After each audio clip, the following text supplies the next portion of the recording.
Olá pessoal, estamos chegando aí. Finalmente chegamos no dia.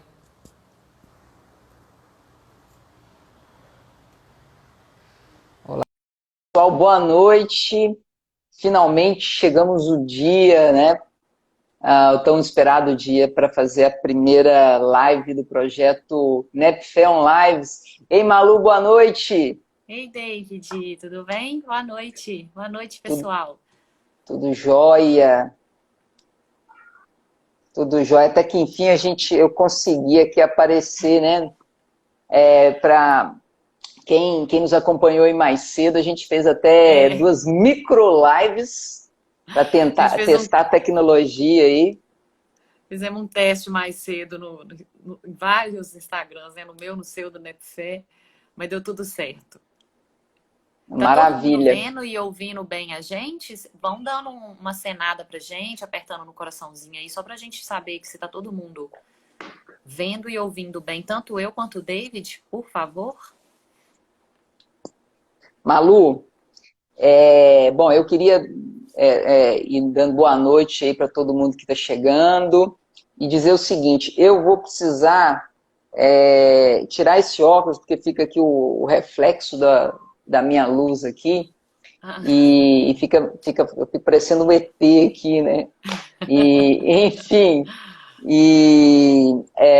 eu vou ter que tirar, e aí eu não consigo ler, né? Mas eu já estou vendo aqui a Juliana, a Ellen, algumas pessoas conhecidas, o pessoal do CNV Vale, tô achando que é a Ana, que bacana, a Roberta, querida, Ana tá sempre com a gente, que bacana. Eu tenho dificuldade para acompanhar, Ana tá acompanhei rindo do algum. seu óculos aí, ó.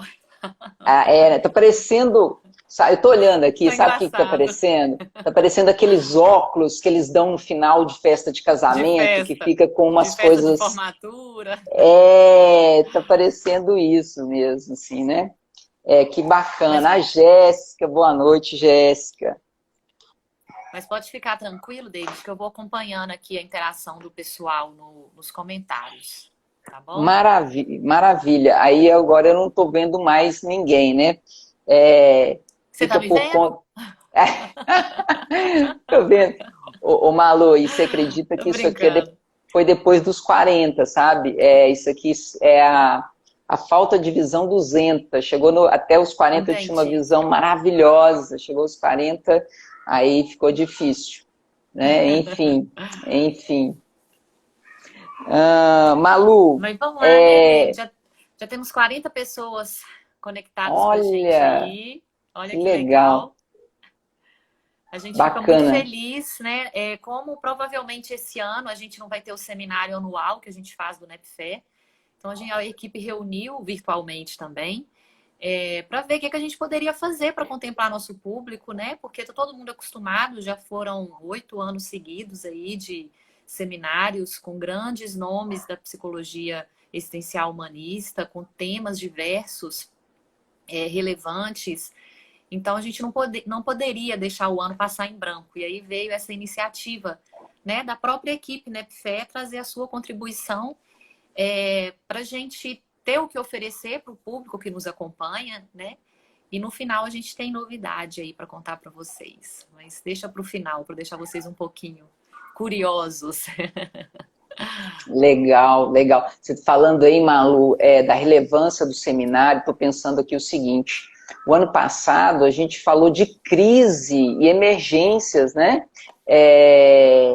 E olha o que a gente está enfrentando, olha o Exato. quão rico foi o seminário para quem participou ano passado e está enfrentando, né? Está podendo dar a sua colaboração. Eu tenho dito que nós, psicólogos, a gente tem um ativo muito precioso para esses tempos que estamos vivendo. E Sim. nós aqui, eu, Malu, o pessoal do NEPFé, a gente está vivendo uma realidade de estar sendo muito demandado, né? Uhum. É, tanto para atendimento de pessoas, atendimento institucional.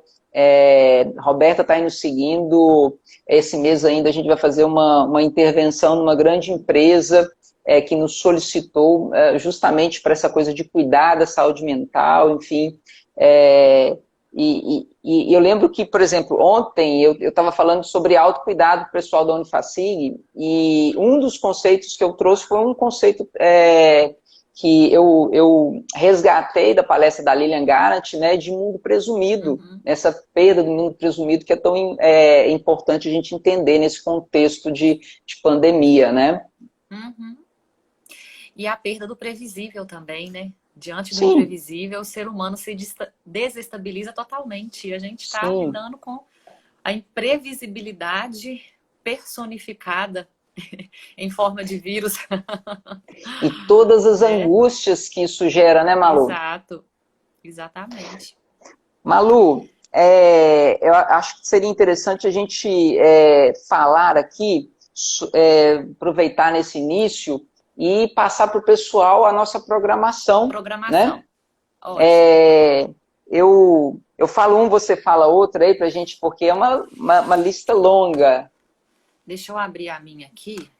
Enquanto você vai, pode ir falando a primeira que eu vou abrindo. Sim, tá bom. A primeira é com os mais bonitos do NEPFé, né? Os mais bonitos, né? Olha, os mais bonitos, porque se a gente estiver falando de elegância, é a Gorete, né? Não tem a menor dúvida, né, Malu? A mais elegante do NEP, a elegância em pessoa, é a Gorete. Mas vamos lá. Então a gente está começando hoje, né, o projeto NEPFé On Lives. Hoje a gente vai falar sobre escuta terapêutica, né? Eu, David Romeros e Malu Silveira.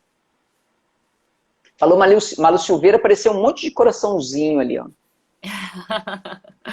Tem muita aluna aí online, né, gente? Vi um monte de carinha aqui. Semana que vem, gente, eu vou estar com a Lauriene. A gente vai falar sobre perdas e ressignificação da vida. Um tema muito bacana. E a nossa programação está toda postada lá no perfil do NEPFé, tá bom? E no perfil dos integrantes do NEPFé também, quem quiser conferir mais de perto. Lembrando que Lau está trabalhando na linha de frente, né? Lá no Unimed, no hospital, em BH. E tem estudado muito a temática, então é uma palestra imperdível. No dia 23 do 6, eu e Malu, a gente volta novamente com o tema Relações Cuidadosas. Tema bacana. Tem muita coisa para discutir nessa temática. No dia 30 de junho, a Shirley e a Fúvia vai falar um pouquinho sobre psicoterapia infanto-juvenil. Um tema também que tem muita demanda de informação, né? Principalmente na terceira força da psicologia, como que é a clínica infanto-juvenil na fenomenologia existencial. Então as meninas vão falar um pouquinho disso aí, imperdível. Bacana, bacana. No dia 14 do 7, supervisão clínica como processo de construção da praxis profissionais, né? Com a Shirley volta novamente e retornando à prática que ela nunca nos deixou, a maravilhosa Roberta Oliveira, né? Vai dar as caras novamente. Gente, é oportunidade de vocês matarem a saudade da Roberta. E um tema para quem está na formação também, né? A importância da supervisão. Alunos, estudantes de psicologia, não percam. E no dia 21, medicalização e banalização do diagnóstico, com a Fúvia e com a Lau, novamente. Falando um pouquinho aí dessa, principalmente na infância, né? Como que a medicalização está sendo banalizada e os efeitos, né? Tanto psicológicos quanto nas outras dimensões, isso afeta a família, a criança e a família. Não percam. Lembrando que Fúvia vai estar trazendo os dados da pesquisa de mestrado dela que ela acabou de defender, né? Dados fresquinhos, então imperdível.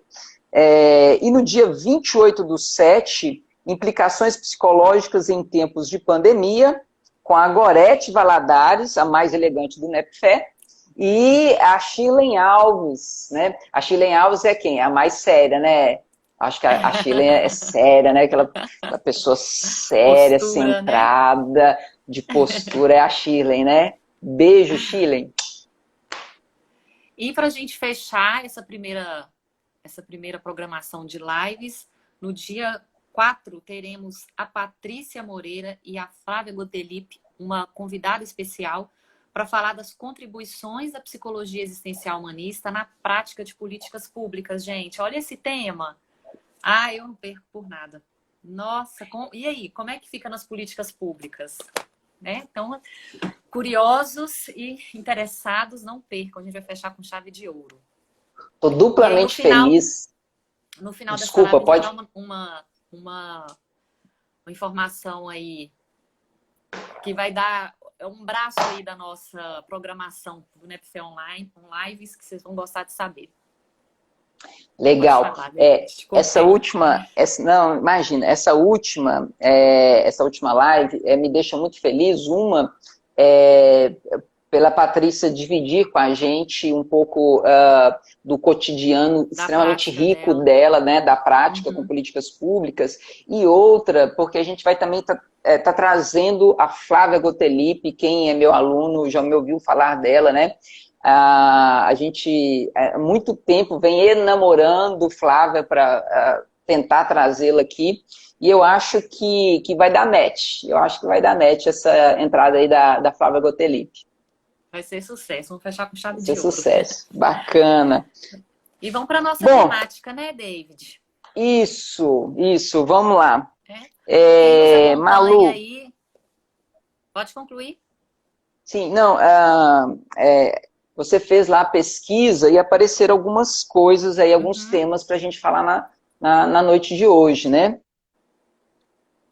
A gente fez, quem segue nós nos nossos perfis pessoais, eu e David abrimos uma caixinha de perguntas para saber um pouquinho o que vocês gostariam de saber dentro dessa temática da escuta terapêutica. E aí a gente elencou aqui, né, as contribuições, as perguntas, as curiosidades, elencamos as temáticas presentes nas perguntas que vocês deixaram e vamos usar isso de norte aí para a nossa conversa de hoje. E a pergunta, assim, que foi a número 1 do ranking, teve várias perguntas sobre isso, é a escuta no atendimento online. Né? Como é que faz aí com essa questão da modalidade online, sem perder a qualidade da escuta terapêutica, que é uma postura e uma habilidade do terapeuta tão valorizada e tão fundamental, principalmente para nós, da psicologia existencial humanista. Então, ela foi a número 1 do ranking, a gente vai falar sobre isso também. E a gente, para começar, a gente decidiu falar um pouquinho, foi mais uma pergunta que apareceu para nós também, sobre como desenvolver uma boa escuta durante a formação.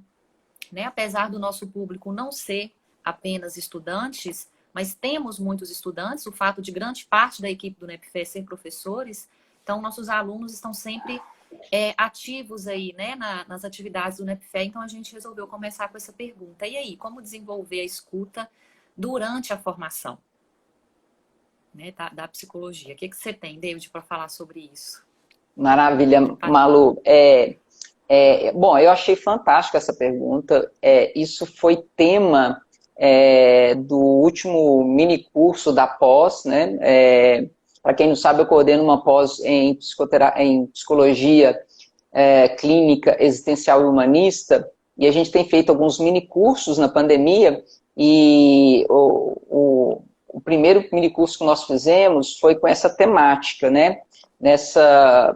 E aí, eu resgatei uma fala de uma professora que a gente muito admira, que é a Salete Horta, inclusive, eu não ouvi diretamente dela, mas foi uma dica da Dalissa Teixeira, do CPH Minas, beijo Dalissa,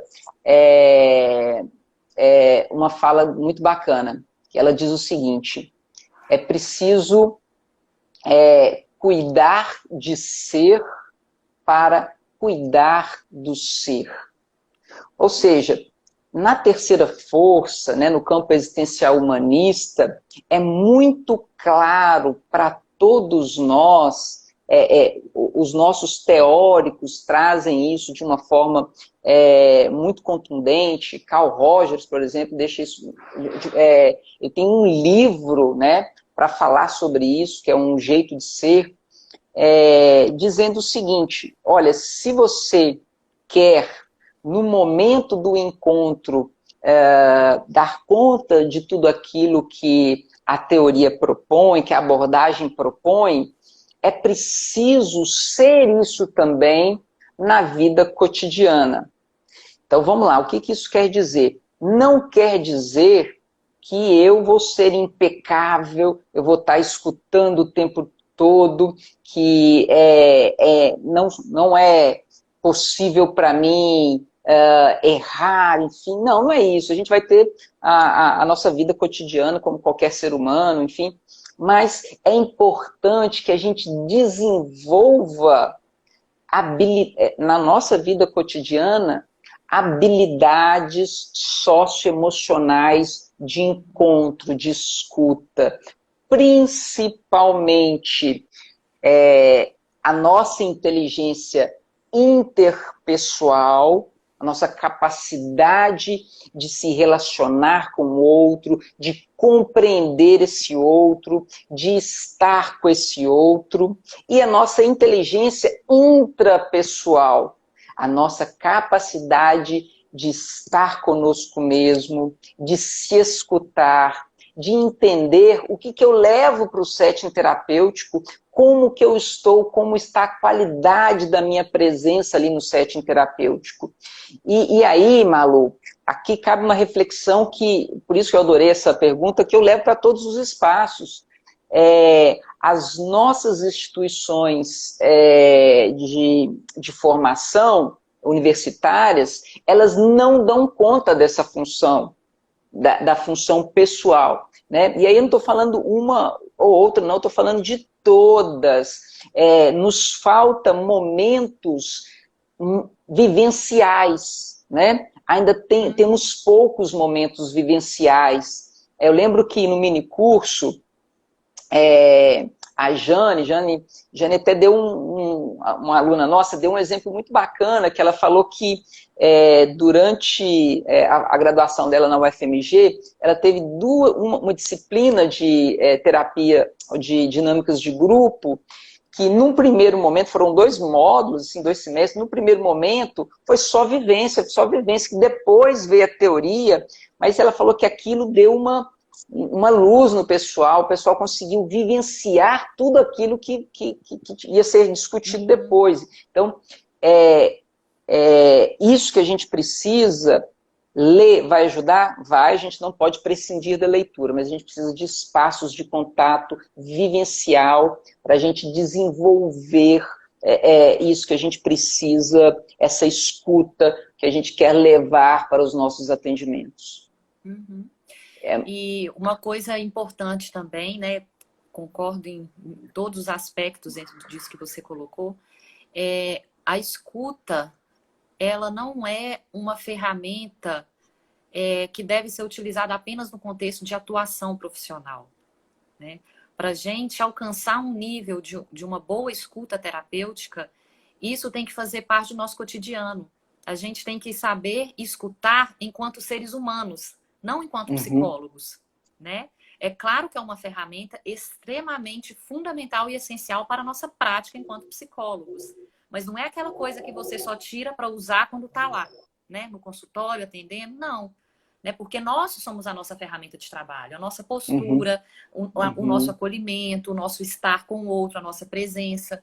Né? Então, não é algo dissociado de nós enquanto pessoa. Então, desenvolver a escuta no dia a dia, com as pessoas próximas, com a família, com os amigos, com os colegas, em diversos contextos, vai capacitando e criando mais sensibilidade para isso se tornar uma ferramenta mais proveitosa ainda, mais desenvolvida no contexto de atuação profissional, né? E a gente precisa desenvolver isso. Se a gente não tem uma boa escuta enquanto ser humano, nós ficaremos um pouco defasados na prática profissional em relação a isso, né? E o pessoal tá falando aqui nos comentários, né? Achei um comentário legal aqui, deixa eu ver se eu acho ele, que ele já subiu. A Ellen tá falando aqui, né? Um grande desafio ser humanista no cotidiano para ser humanista na clínica. Exatamente isso, Ellen, né? Então, é uma habilidade que a gente desenvolve primeiro enquanto ser humano, para depois trazer isso enquanto ferramenta de trabalho, né? Eu acho que Rogers, ele é um cara que bate muito na tecla da congruência, né? E ele diz que congruência é um dos pilares, né? Ele coloca, por exemplo, na clínica humanista, 3 pilares fundamentais, e a congruência é uma dessa, né? Uma autenticidade. Então, isso nos coloca um grande problema, ou seja, a gente precisa ser aquilo cotidianamente que a gente deseja ser ali, né? E eu acho isso um problema maravilhoso, né? Eu acho um presente, David, porque a É um clínica presente.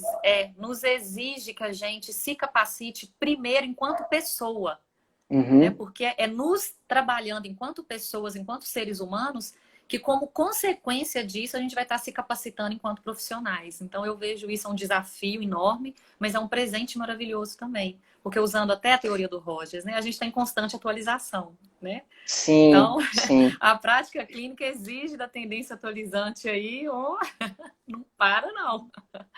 E Eu daí a acho muito importância bacana. da psicoterapia, né, Malu? Escutando você falar, Exato. acende aqui, né? É. Bom, vamos lá para a segunda, né? A Aline, ela perguntou sobre como propiciar um verdadeiro encontro terapêutico. Malu, como propiciar um verdadeiro encontro terapêutico? Gente, e só retomando, né, um pouquinho do encontro terapêutico, dando um passo atrás do encontro terapêutico, né? Antes da gente estar com o cliente, com o paciente, enquanto psicólogos, enquanto psicoterapeutas, antes disso tudo, tem 2 seres humanos envolvidos ali. Né? Então, Uhum. o Giovanetti fala muito isso, o encontro humano, a relação humana. A relação humana, ela antecede a relação terapêutica. Né? A relação terapêutica, ela é uma relação humana, com algumas especificidades. Né? Então, por isso a importância dessas posturas que a psicologia existencial humanista como um todo defende tanto, né, do terapeuta. O Rogers coloca essas 3 atitudes fundamentais: a congruência, a empatia, a aceitação positiva. O quanto isso é importante que seja um estilo de vida do terapeuta, não uma ferramenta exclusiva, né? Então, o encontro terapêutico, ele nasce de uma boa relação humana, né? Então, a questão...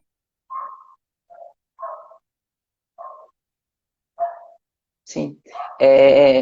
Bom, acho que ela caiu aqui para mim. Será que foi só para mim? Bom, não sei se foi só para mim, me parece que sim. Caiu aqui. Caiu? Voltou? Estão me ouvindo? Estamos te ouvindo. Ficou, a tela... Sim, acho que está acontecendo. Deu mais um piquezinho aí, Malu. Pronto. Voltou. Voltou. Voltou. É porque chamou aqui, recebi uma ligação, tive que rejeitar. Mas na hora, né, não tem como a gente controlar essas coisas.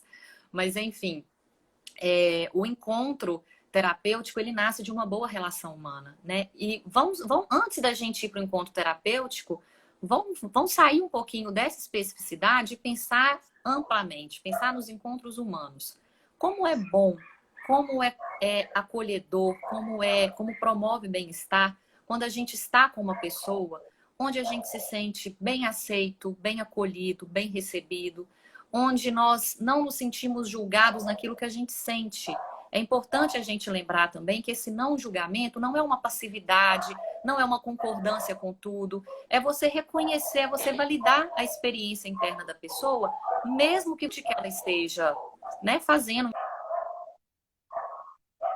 em algum momento da vida dela. Você pode discordar de alguma atitude, de algum comportamento, né, mas reconhecer aquilo que ela sente, né, é muito importante para dar espaço para a pessoa se reconhecer na sua própria experiência. Então, pensando nas nossas relações interpessoais, fora do contexto terapêutico, né? Vamos pensar naquelas relações que promovem esse tipo de bem-estar, de aceitação, de acolhimento, de abertura, de eu posso conversar e me abrir com fulano, que ele não vai me jogar pedra, que ele não vai me criticar, que ele não vai me condenar por aquilo que eu estou fazendo, que eu estou sentindo. Né? Então, isso antecede e dá suporte para que a relação terapêutica se construa, o encontro terapêutico se consolide de uma forma que gere vínculo, que gere confiança, né? Porque a pessoa vai estar num espaço onde ela é vista, independente do que compõe aquela pessoa naquele momento da vida. Né? Tem histórias tristes, tem atitudes e comportamentos desajustados, sim. Isso gera sofrimento para essa pessoa, por isso que ela está com a gente, está procurando a gente, isso gera sofrimento.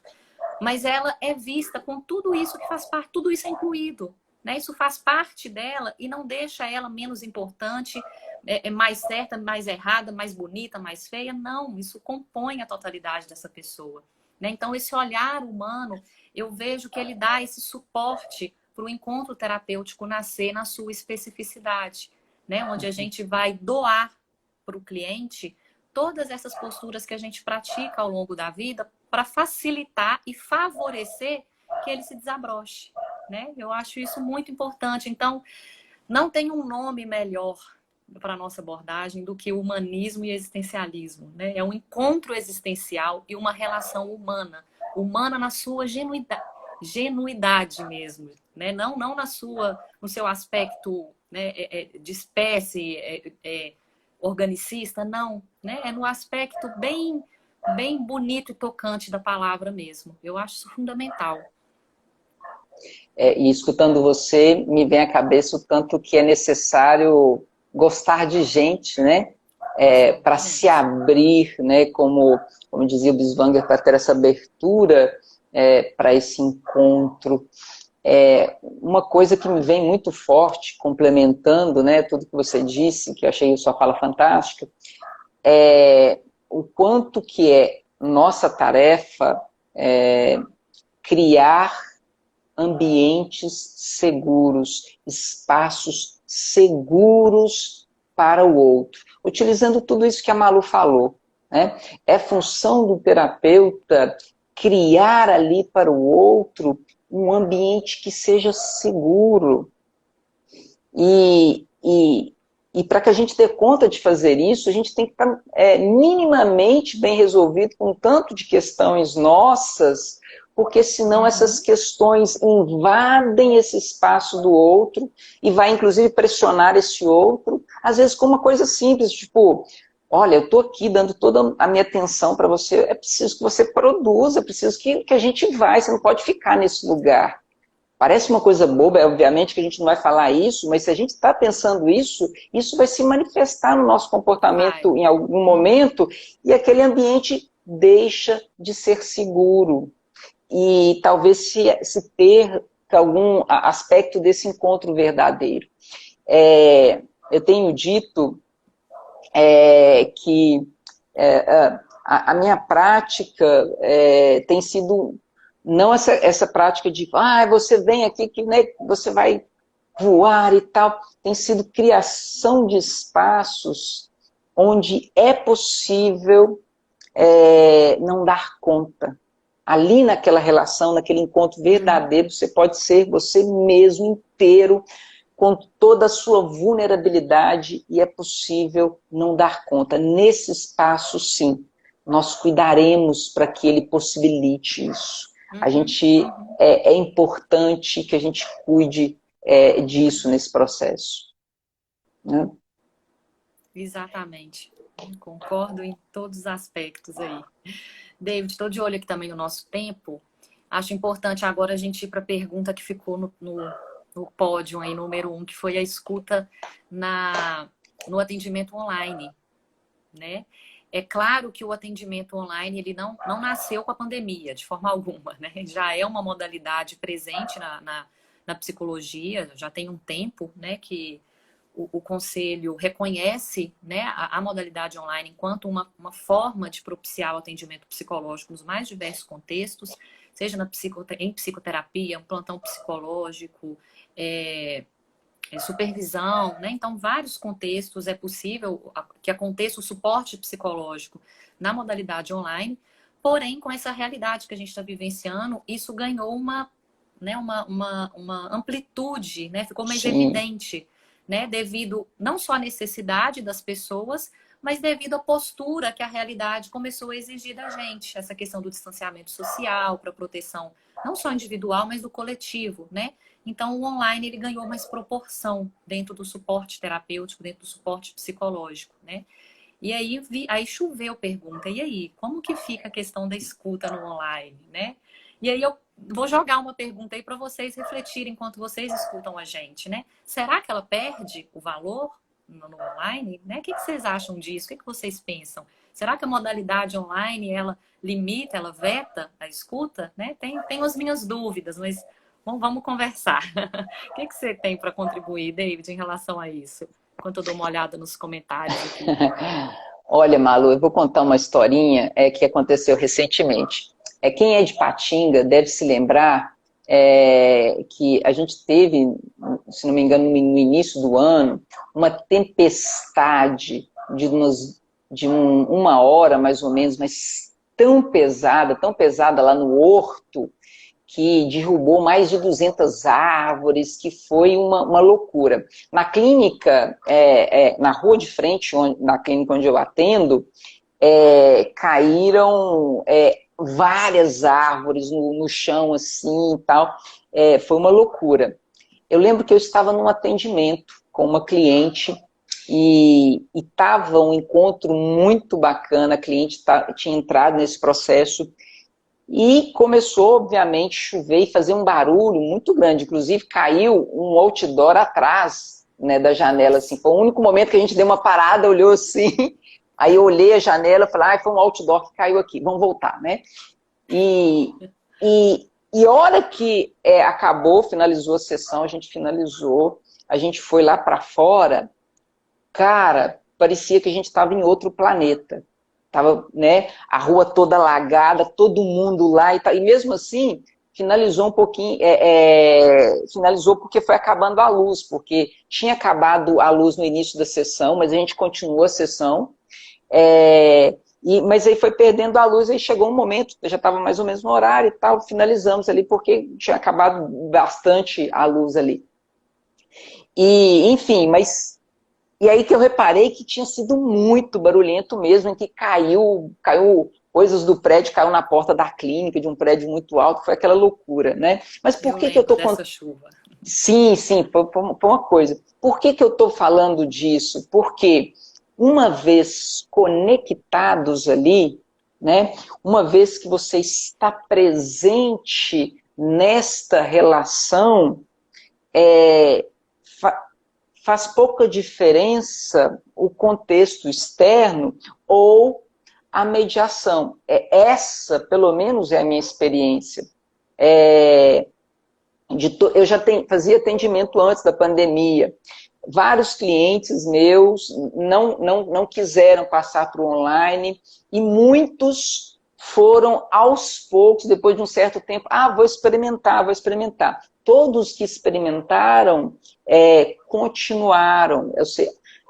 Eu acho que tem muito mais a ver com a qualidade da presença do que, é muito que eu sinto, do que necessariamente essa mediação. Você tendo uma boa tecnologia, conseguindo ter esse contato, por exemplo, como que a gente está tendo aqui, vai super tranquilo. E para a nossa abordagem, não muda muita coisa. Eu continuo fazendo o mesmo atendimento que eu faço na clínica, só que mediado pela internet, né? Agora, eu preciso dizer algo. Me cansa muito mais. Se na clínica eu conseguia fazer num dia, às vezes, até 10 atendimentos, 8 atendimentos, 5 atendimentos num dia, para mim, é um dia cheio, e eu saio do último atendimento exaurido, muito cansado, né? Então, eu não consigo... número geral de atendimentos, eu tenho feito menos. A procura está grande, eu tenho feito menos porque eu dou conta de fazer menos atendimento, não consigo fazer tanto. Então, para mim, o que está pegando mais é isso. Do ponto de vista do atendimento, eu não sinto muita diferença. E, inclusive, tenho clientes que o processo deles deslanchou mais depois disso. Eu não sei muito dizer porquê, né? Essa é a minha experiência. Eu não sinto prejuízos também, né, no atendimento online. Vou contar um pouquinho da minha experiência também. Lá atrás, foi em 2018, se não me falha a memória, não tenho certeza absoluta, que o CRP lançou, né, a nota reconhecendo, né, a prática online. Não tenho certeza da data, não. Mas lá na época eu lembro que inicialmente me gerou um certo desconforto, né? Poxa, gente, como que esse contato humano ele é tão rico, né? Será que isso não vai se perder no online? Isso me gerou um certo desconforto, mas me abri a possibilidade. E eu não comecei de imediato com atendimentos online, né? Eu atendia demandas de supervisões. Então, lá em 2018, eu comecei a dar algumas supervisões online para ex-alunos recém-formados que estavam começando na clínica, né? Como a supervisão ela tem um manejo e uma conduta diferente, né? E para mim foi super tranquilo. Até que eu decidi, eu tinha concluído um processo terapêutico presencial que eu fazia em Belo Horizonte, e eu estava sentindo necessidade de retomar para uma psicoterapia, e aí eu decidi, eu vou experimentar online, né? Eu quero experimentar enquanto cliente, para depois oferecer enquanto profissional. E aí, já que ia ser online, aproveitei para procurar uma pessoa, me desculpem a palavra aí, foda, né? Então, fui nos mais famosos da abordagem aí, me dei esse privilégio, né? Era um momento que eu estava precisando mesmo retomar um processo terapêutico. Então, fui em busca. Hoje, minha terapeuta é uma gestalt terapeuta, assim, né? Da primeira remessa do Brasil, lá de Salvador, ela é sensacional. Comecei, né, o atendimento online e de imediato eu já falei para ela que era a minha primeira experiência online no lugar da cliente e que eu estava um pouco receosa, eu estava um pouco resistente, né, porque eu valorizo o contato humano, eu gosto de quando eu estou no consultório e aquela coisa, e chora, e conversa, e toca, eu sou muito do contato, né.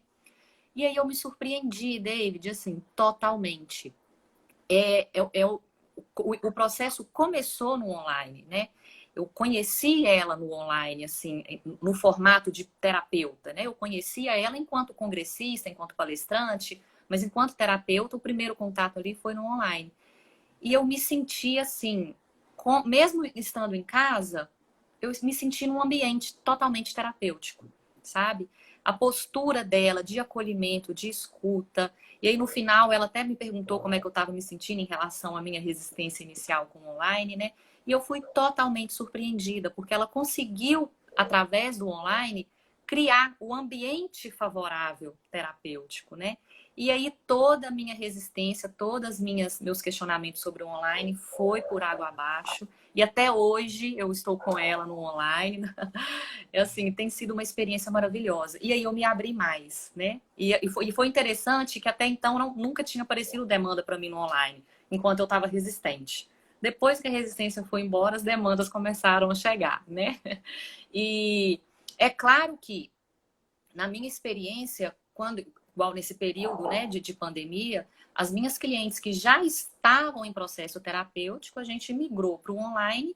E assim, tanto para mim quanto para elas, que eu pedi esse feedback para elas, no início elas se mostraram um pouco resistentes, né? Ai, mas eu gosto tanto do presencial, não sei se vou me adaptar no online. Algumas tiveram questões que tiveram que ser contornadas de eu não tenho privacidade em casa, né? Não vou conseguir meu momento. E a gente foi né, criando, né, alternativas para que isso fosse possível.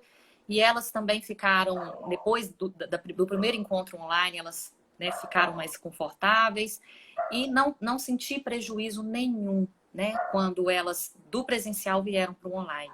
E os que chegaram já na modalidade online, o que eu sinto, isso é importante deixar claro aqui para o pessoal, é uma experiência minha, tá, gente? Não vamos generalizar, né? Pode ser que o David, inclusive, concorde ou não.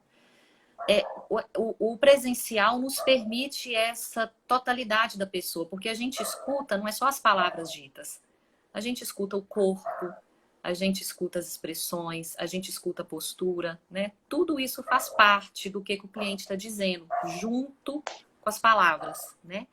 E como no online tem um quadradinho, você vê a pessoa do ombro para cima, então limita a sua visão do todo, né, da pessoa. Eu não vejo que isso atrapalhe. Talvez começa no online atrase um pouquinho para você construir essa visão total do cliente quando você não o conhece. Né? Com as minhas clientes que já estavam em psicoterapia presencial, foi uma maravilha, continuou.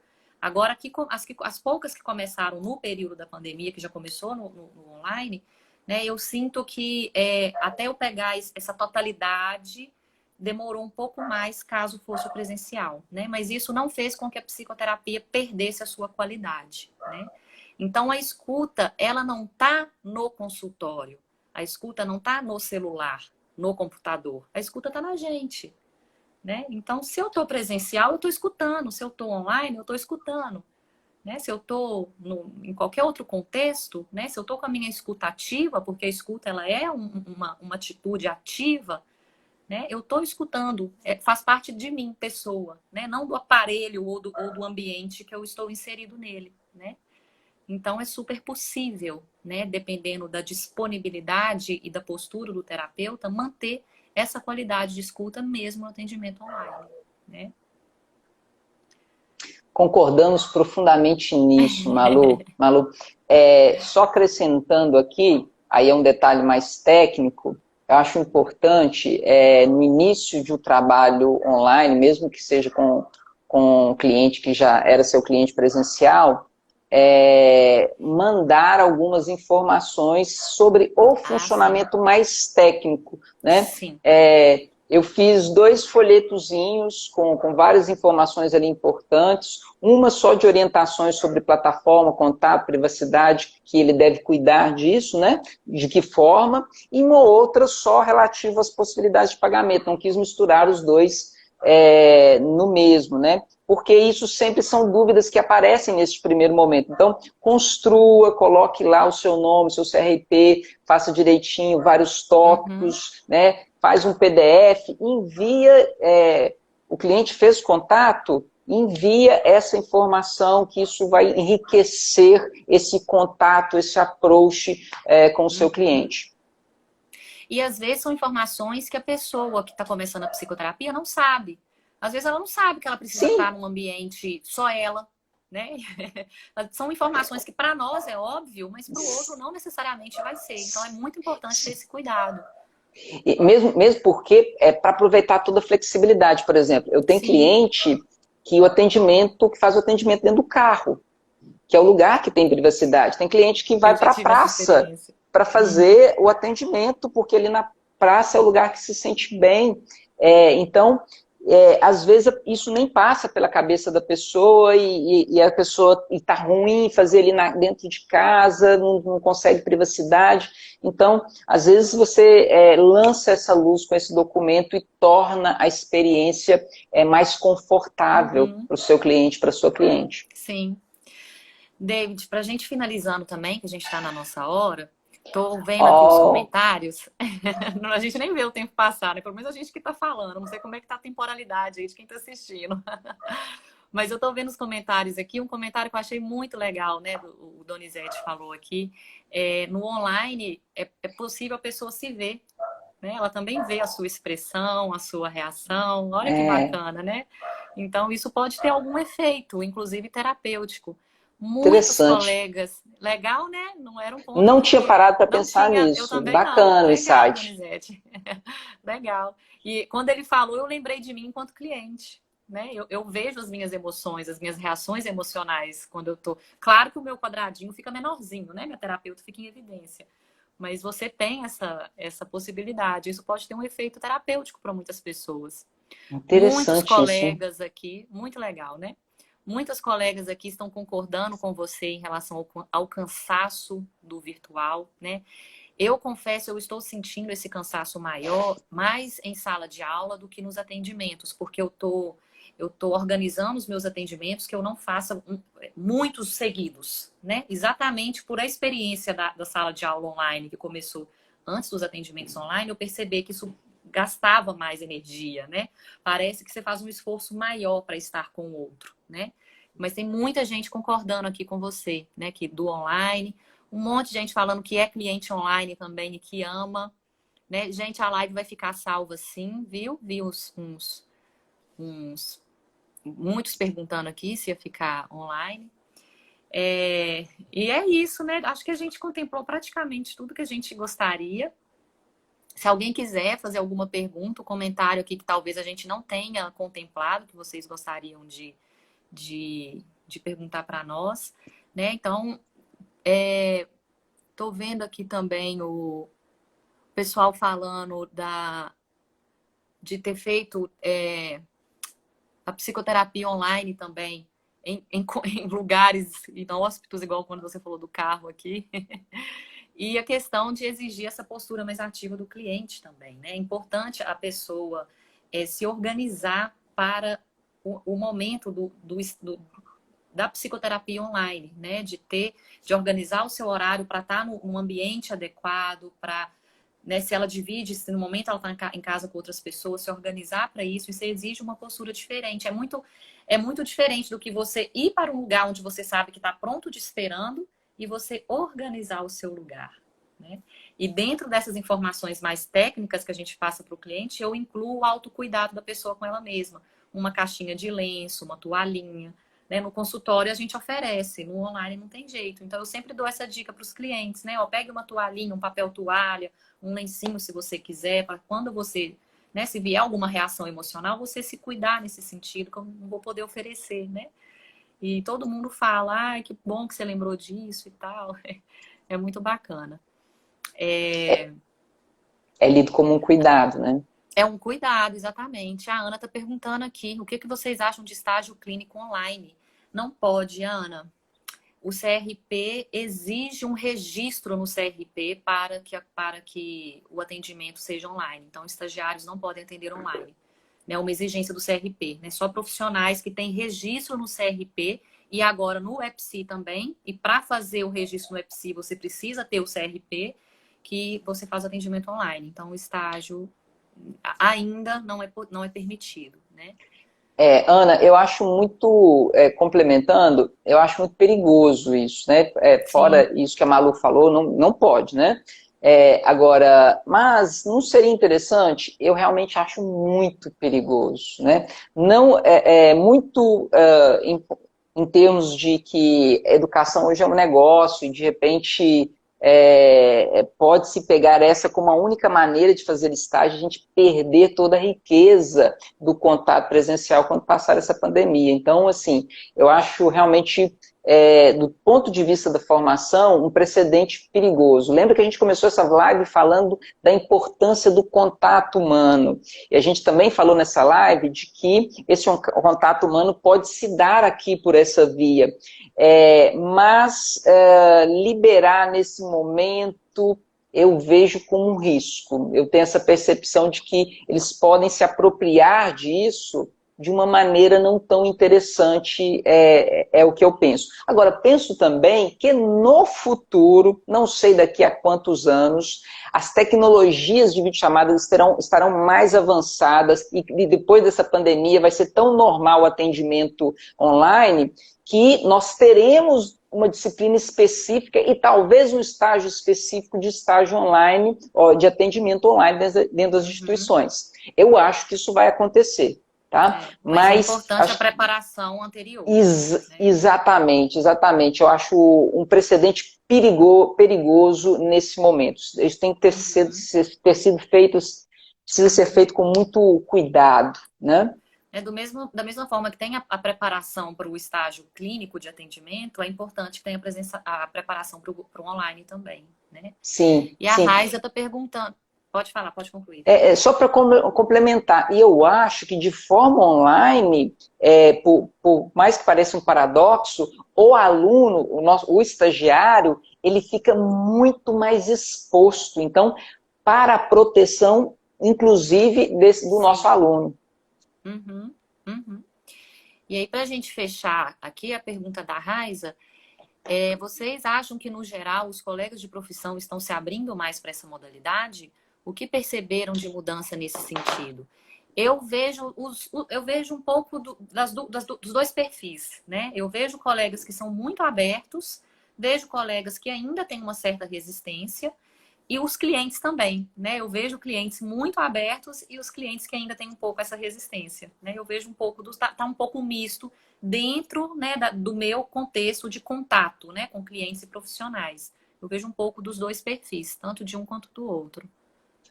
Concordo com a Malu, assim, de maneira geral, tem profissional que não está nem um pouco afim de fazer, e eu acho que isso deve ser respeitado, mas, de forma geral, tem muita gente se abrindo para isso, e gente que não pensava em fazer, e está fazendo, e adorou e não vai largar nunca mais, né?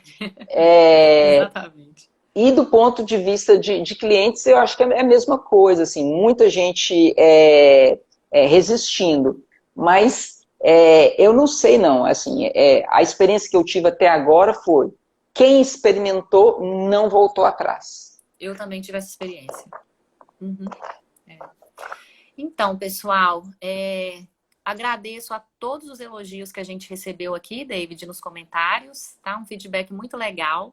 Isso é muito bom para a gente, né? Porque a gente se prepara e tem um objetivo e uma intenção de oferecer esse conteúdo para vocês. Então, o feedback é importante para nós.